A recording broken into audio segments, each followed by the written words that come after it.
The Thanksgiving Curse. Part 2.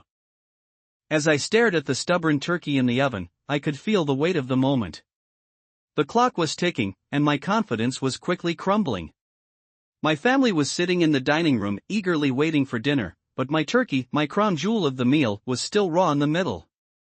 I had no backup plan, no spare bird, and no frozen pizzas to throw in the oven. I was in full-blown panic mode.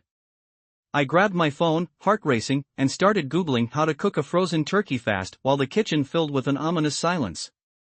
Every minute felt like an eternity. One article recommended turning the oven to a higher temperature, while another suggested wrapping the turkey in foil to speed up cooking.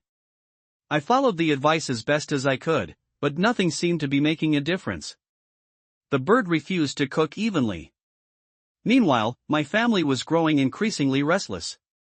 My aunt had already opened a bottle of wine, and I could hear them chatting about everything but the food.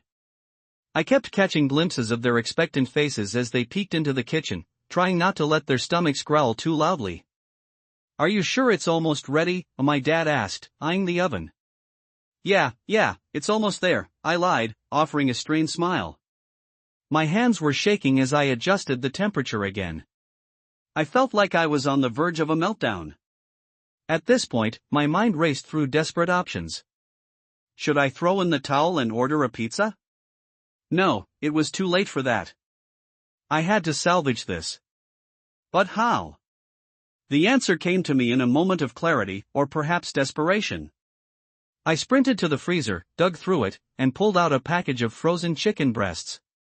It wasn't perfect, but at least we'd have something to eat.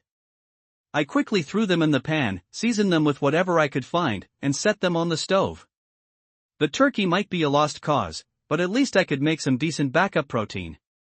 As the chicken cooked, I checked the turkey's temperature. Eventually, it reached an acceptable level. It wasn't golden brown, but at least it was cooked. I plated the chicken and turkey together, hoping no one would notice the switch. "Dinner's ready," I announced, my voice filled with a forced cheer. They cheered, relieved to finally eat. And as we sat down, I realized something important: it didn't matter if the turkey wasn't perfect. What mattered was that we were all together, sharing a meal and laughing through the mess.